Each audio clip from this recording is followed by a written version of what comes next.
Fala galera, tudo bem? Espero que tudo esteja tranquilo por aí.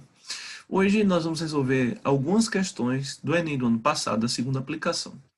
E a ideia é que a gente sempre faça esse movimento para que vocês entendam mais ou menos como é que vem sendo cobrada a prova e vocês vão ter acesso aqui a uma variedade da estrutura da questão. Cada questão aqui vai elaborar seus itens, né, a partir de determinadas estratégias diferentes.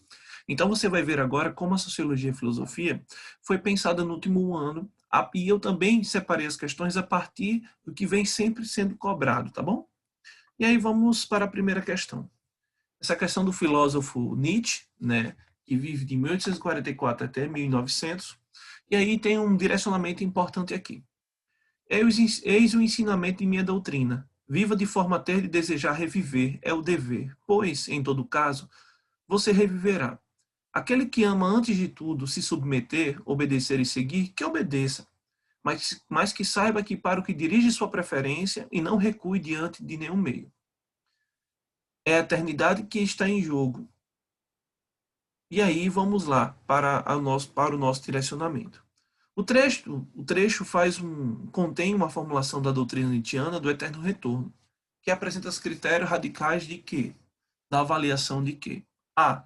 Da qualidade de nossa existência pessoal e coletiva, da conveniência do cuidado da saúde física e espiritual, da legitimidade da doutrina pagã da transmigração da alma, da veracidade do postulado cosmológico da perenidade do mundo, ou da validade de padrões habituais de ação humana ao longo da história. E aí, se você ficar atento dentro dessa perspectiva, você vai entender que não pode ser a alternativa C como correto. Legitimidade da doutrina pagã da transmigração da alma. Nietzsche, ele vai negar essa legitimidade quando ele vai fazer uma crítica, sobretudo, né, na genealogia da moral, né, na perspectiva em que a máxima cristã se torna algo possível. E ele vai fazer uma crítica à ideia de que esse plano metafísico que o cristianismo propõe não traz muito interesse para que o indivíduo aproveite a vida como ela deve ser vivida. E é o oposto à própria tese do eterno retorno, tá bom? Não pode ser a alternativa é a validade de padrões habituais da ação humana ao longo da história, porque ele não está fazendo uma defesa da validade de padrões. Pelo contrário, essa filosofia golpes de martelo é questionar os padrões que são construídos ao longo da história. E aí você vai ter uma reorganização nesse processo de legitimidade. E aí ficamos entre a qualidade de nossa existência pessoal e coletiva, a C, a B, conveniência do cuidado da saúde física e espiritual, e a D, a veracidade do postulado cosmológico na perenidade do mundo. E aí você vai entender que a alternativa que vai dar conta aqui é a alternativa A. Porque a alternativa A se apresenta como possibilidade de estar correta. Porque nesse caso, o eterno retorno é a necessidade de refletir sempre que preciso sobre o nosso modo de agir, para que a gente entenda que depois daqui, na perspectiva nietzschiana, não tem nada garantido. Não existe nenhuma atribuição, nenhum direcionamento. O que você vai ter, né, é a necessidade de aqui viver um pouco entre aquilo que o Dionísio propõe, né, e aquilo que o Apolo propõe. Claro, fazendo com que o Dionísio se torne algo a ser pensado com mais cuidado. Você não caia no discurso do apolíneo, do mundo apolíneo, nem do mundo socrático, onde se fecha para uma coisa que tira a sua vontade de potência. E aí você vai ter essa possibilidade. Então, a tese do eterno retorno é a ideia de que o aniquilamento não é um fim, né? Mas uma oportunidade de você sempre retornar, de recriar, de reordenar todas as suas potências ao longo da sua vida. Não há um estancamento da nossa vontade de potência, né? Não há um fim nisso. O que existe, então, é a necessidade de sempre você entender que a eternidade é isso que você tem, não o que vem. Então, o eterno retorno, a lógica da eternidade é você viver a busca pelo além-homem, né? Você se entender enquanto ser e dentro desse processo de entendimento, perceber que a vida só é uma e que você precisa aproveitá-la. E esse fato de aproveitá-la significa se entender durante o processo e não esperar algo que venha a ser te oferecido depois. para que a gente possa entender melhor esse conceito do Nietzsche, ele não foi acabado, né, trabalhado dentro de vários textos, como Assim Falou Zaratustra, aforismo dentro da Gaia Ciência, né, e Além do Bem e do Mal. E aí você vai entender que os ciclos da vida repetitivos nos ajudam a entender quem nós somos. E nós estamos sempre presos, de acordo com Nietzsche, a um número limitado de fatos, né, que se repetem no passado, eles ocorrem no presente e vão se repetir no futuro. E aí você vai entender que é necessário você perceber que a vida está posta. E que aí que essa lógica da vida está posta é de você entender que a vida só é uma. Deves aproveitar e fazer dela um momento de direcionamento. E agora, na próxima questão, nós vamos pegar uma linguagem completamente oposta a essa perspectiva. Nós vamos agora para uma questão de sociologia que vai abordar o processo de socialização. Então vamos a ela. A linguagem é uma grande força de socialização, provavelmente a maior que existe. Com isso, não queremos dizer que é apenas o fato mais ou menos óbvio de que a interação social dotada de significado é praticamente impossível sem a linguagem, mas que o mero fato de haver uma fala comum serve como símbolo peculiarmente poderoso da solidariedade social entre aqueles que falam aquela língua. O texto destaca um entendimento segundo o qual a linguagem, como elemento do processo de socialização, é constituído, constitui-se a partir de uma o quê? Necessidade de ligação com o transcendente, relação de interdependência com a cultura, estruturação da racionalidade científica, imposição de caráter econômico e herança de natureza biológica. Atentem para esse assunto do processo de socialização. Descartem qualquer possibilidade que você vai ter, vai ter em qualquer alternativa que fale sobre um processo de biologização do social. Ou seja, de que o indivíduo nasce com um gene, com a predisposição genética, de que o indivíduo está linkado a um determinismo biológico que te ajuda a falar que você veio de tal geração e que seu gene carrega isso. Pare com isso. A alternativa que fala sobre isso vai oposto à lógica do processo de socialização. Então, nesse caso aqui, nós já eliminamos a alternativa E como possibilidade, tá bom? Não se encaixa pensar a E nesse cenário. E aí ficamos, né, com 4 alternativas, e aí você vai eliminar também, vai descartar também a alternativa A. Necessidade de ligação com o transcendente. Pessoal, toda a sociedade faz culto ao sagrado, nós sabemos. Mas nem todo mundo que vive em uma sociedade usa o sagrado como instrumento de formação humana.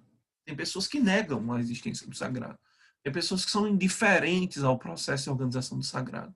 Então, a alternativa A é descartada por isso. A necessidade de ligação com o transcendente. E aí você vai ter relação de interdependência com a cultura, estruturação da racionalidade científica, imposição de caráter econômico. E aí você vai entender que não é imposição de caráter econômico porque fala da linguagem enquanto processo formativo. E que a alternativa correta é a alternativa B, relação de interdependência com a cultura. Ou seja, a linguagem é uma prática que se constrói em sociedade e que tem uma relação muito direta com cada arranjo cultural em si. E aí eu trouxe uma sugestão de leitura, além dessa grande pintura do Escher, né, nesse grande desenho do Escher, que é mãos desenhando, né, que é uma litogravura lá do final da primeira metade do século XX. Também trago como sugestão a obra de Peter Berg e Thomas Luckmann, obra clássica, genial, brilhante, indispensável para entender o processo de socialização. A obra, A Construção Social da Realidade, vai mostrar exatamente o que está aí na obra do Escher, nessa arte que vai refletir na litogravura, como nós precisamos dos outros seres humanos para formarmos quem nós somos. Nós não carregamos instinto, nós não carregamos, né, predisposição biológica, tudo é aprendido no social. Um exemplo simples, pega uma criança que nasce hoje em Natal, Rio Grande do Norte, e leva ela para viver em Pequim, e traz ela depois de 20 anos para cá. Aí você pergunta se ela tem as mesmas características biológicas, entre aspas, né, que são as características culturais, né? E aí você vai entender que ela não vai ter o idioma, não vai ter o hábito de se vestir, de comer, o hábito de se portar na mesa, o hábito de se relacionar com os colegas. Por quê? Porque ela construiu isso em sociedade. A nossa ideia do real, a linguagem, a cultura, fazem parte de um processo formativo que varia, que se organiza a partir de cada configuração diferente construída em sociedade, que não tem nada biológico. Então, a alternativa sobre a linguagem é muito importante para entender o processo de socialização. Vamos para a nossa próxima questão. Questão 3. Para dar conta do movimento histórico do processo de inserção dos povos indígenas em contextos urbanos, cuja memória reside na fala dos seus sujeitos, foi necessário construir um método de investigação baseado na história oral. Desvelar-se essas vivências, ainda não estruturadas pela historiografia, bem como as conflitivas relações de fronteira decorrentes. A partir da história oral, foi possível entender a dinâmica de deslocamento e inserção dos índios urbanos no contexto da sociedade nacional, bem como perceber os entrelugares construídos por esses grupos étnicos na luta pela sobrevivência e no enfrentamento da sua condição de invisibilidade. A mulher indígena terrena nos entrelugares da fronteira urbana, muito legal, que vai mostrar um processo de inserção dos povos indígenas dentro do espaço urbano. E aí você sabe que aí tem várias características, né? Qual é a abordagem que nós podemos fazer? A tese do direcionamento, né? Que é muito importante para discutir a identidade indígena, a diversidade cultural e, dentro dessa perspectiva da diversidade, a aceitação ou não do outro frente a esse cenário. O uso desse método, que ele vai ser colocado como possibilidade, né, que é o método da história oral, ele é utilizado para compreender as condições dos povos indígenas nas áreas urbanas brasileiras. Justificado por quê?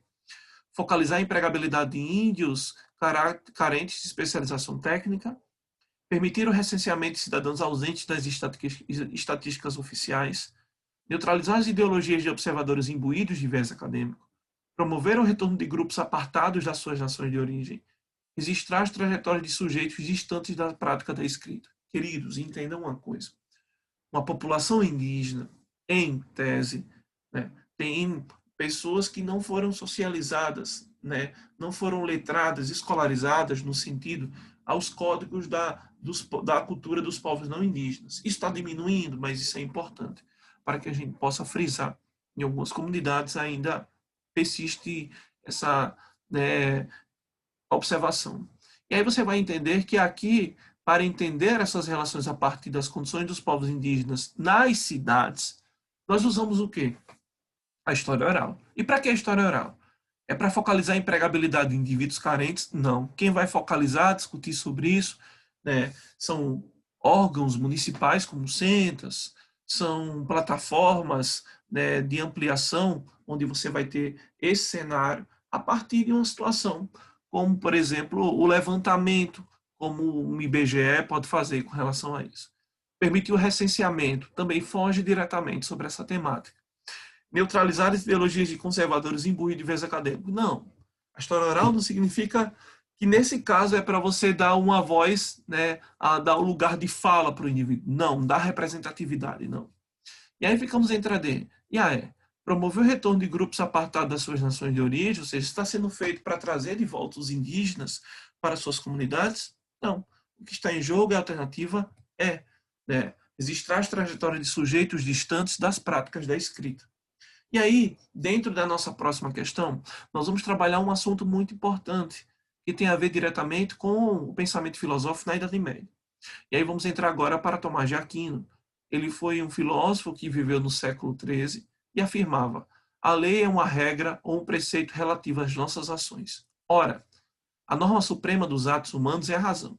Desse modo, em última análise, a lei está submetida à razão.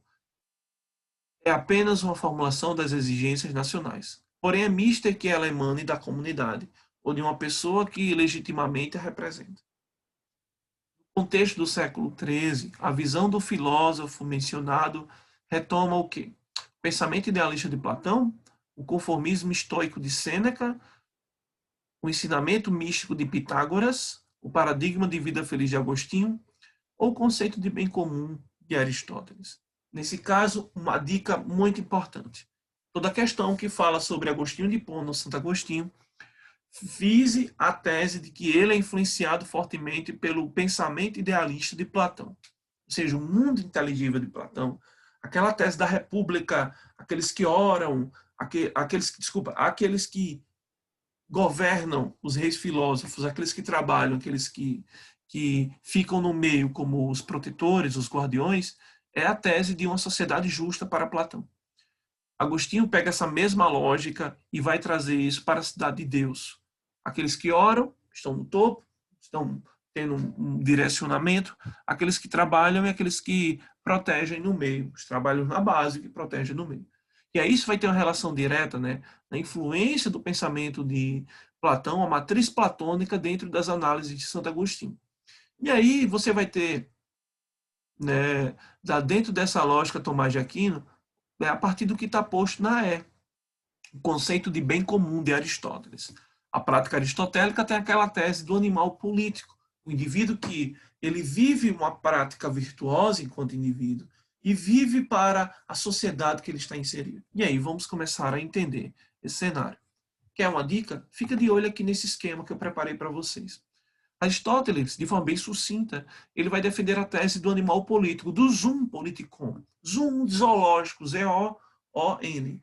Ele vai colocar que, na sua obra política, que a política é uma continuação da ética.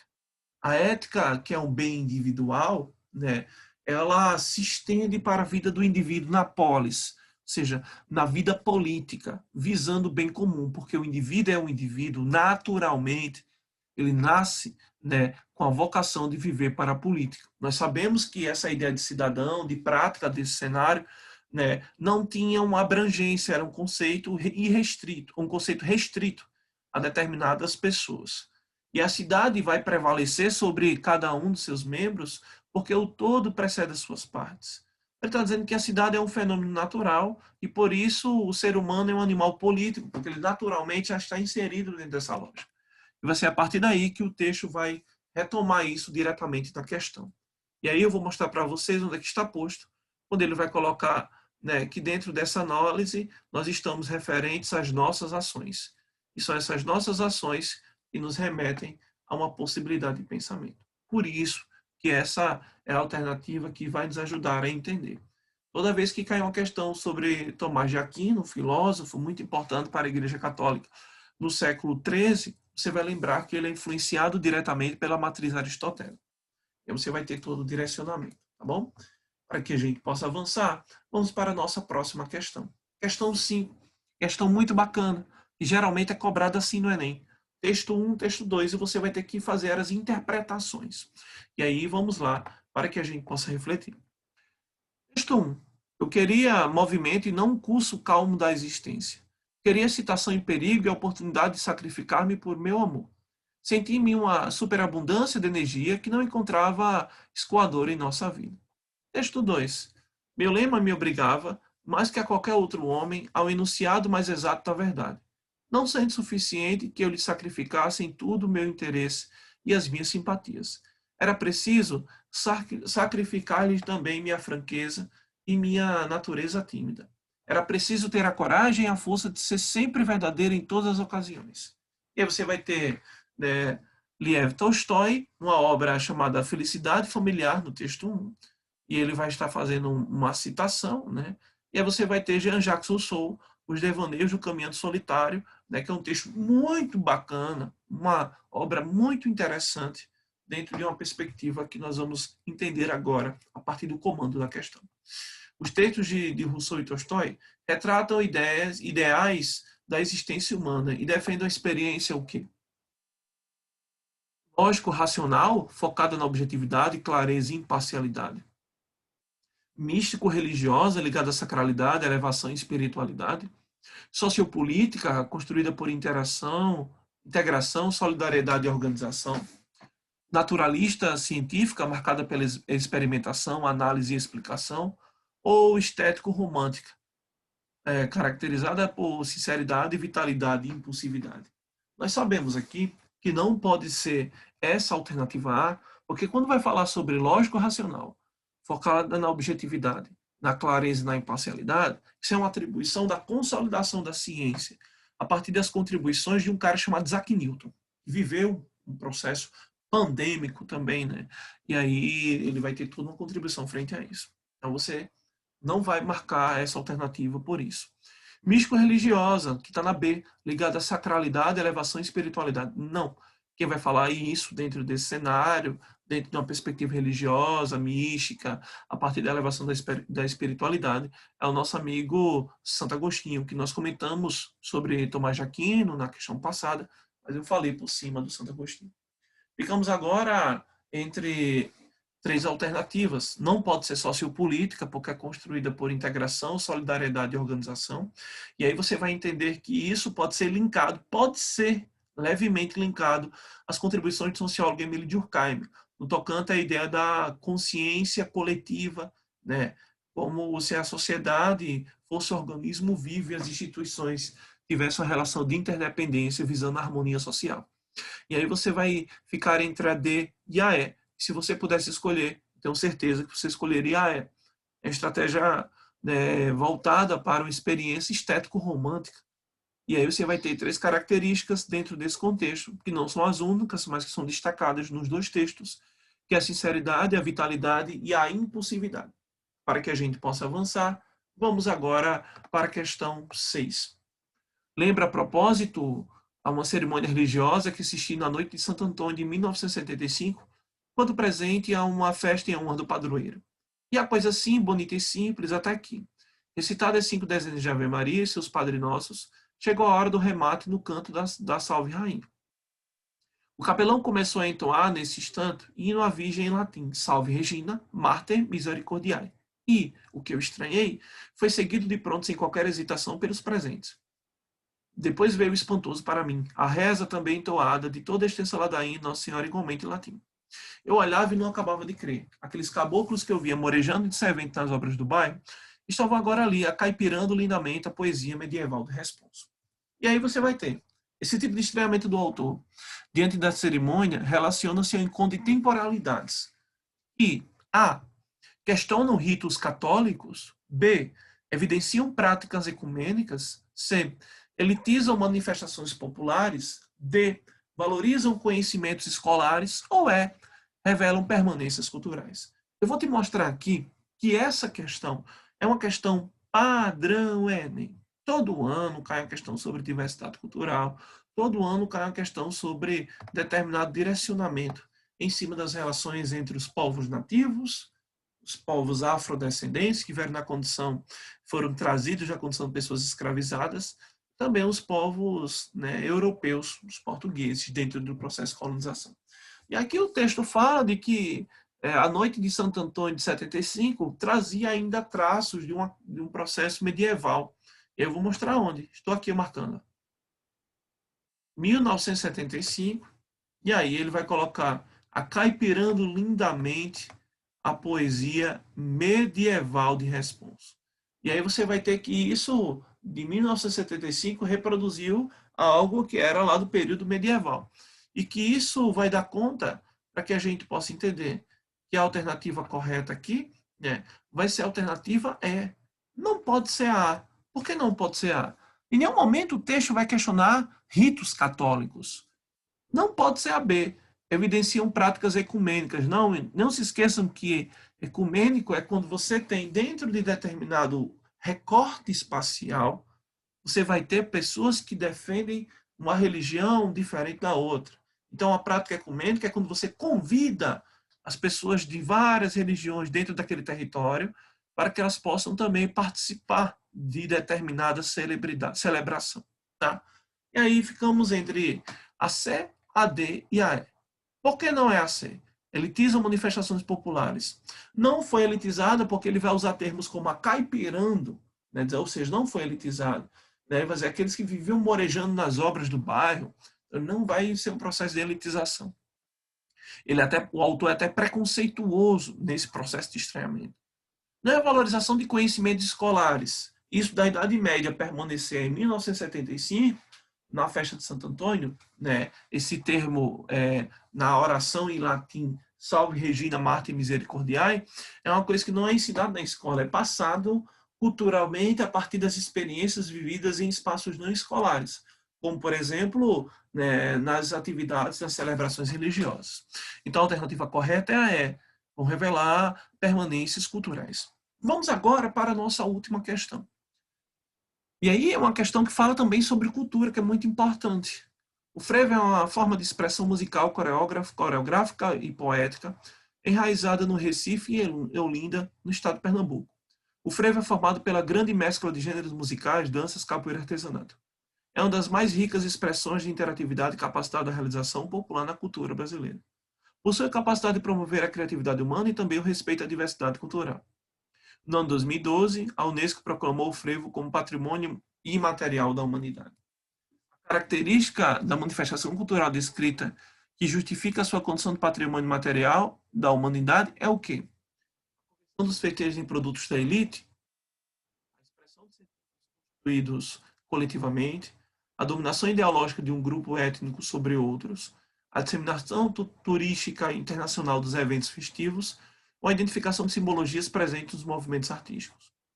Não pode ser a, ok? Não falo que foi um processo de conversão dos festejos em produtos da elite. Você pode até usar essa reflexão de forma bem sutil, como ser uma atribuição dentro do escultural, se o contexto fosse esse. A alternativa está errada porque não é a identificação de simbologias presentes nos movimentos artísticos. Não é essa a questão. Está perguntando por que justifica a sua condição de patrimônio material da humanidade.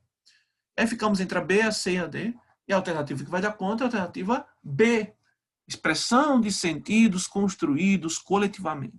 Atenção para essa questão, porque vai cair algo sobre memória, identidade nacional, patrimônio imaterial, tá bom? Não pode ser a C, dominação ideológica de um grupo sobre outros, né? Isso foi um processo de aculturação que se deu durante o processo de colonização, mas aí não está posto nessa questão. Disseminação turística internacional dos eventos festivos. Aí você vai ter que não é um processo de disseminação, né, turística internacional. A pergunta é sobre a justificativa de patrimônio material da humanidade. E por ser disseminadas numa perspectiva de globalização, digamos assim, não precisa estar linkada a essa tese do patrimônio material da humanidade. Então, é isso. Se você não sabe o que é um patrimônio material, são usos, representações, conhecimentos e técnicas, junto com os instrumentos, objetos, artefatos e espaços culturais, que lhes são inerentes, que as comunidades, os grupos e, em alguns momentos, os indivíduos reconheçam como parte integralmente do seu patrimônio cultural. Como se eu olhasse, por exemplo, né, a ginga com tapioca aqui em Natal, lá no mercado da Redinha, e eu lembrasse que isso me representa e que ali faz parte da cultura de Natal. E aí você vai ter essa característica, tá bom? Meu amigo, minha amiga, eu espero que você tenha gostado. Semana que vem nós teremos outro vídeo. Fica ligado, compartilha porque é importante, né, no sentido de ajudar as outras pessoas. Então eu espero que você se cuide. Desejo para você que você tenha uma reta final bem tranquila, se organize, não seja uma máquina, produza, mas pare para descansar. Até a próxima. Tchau. Valeu.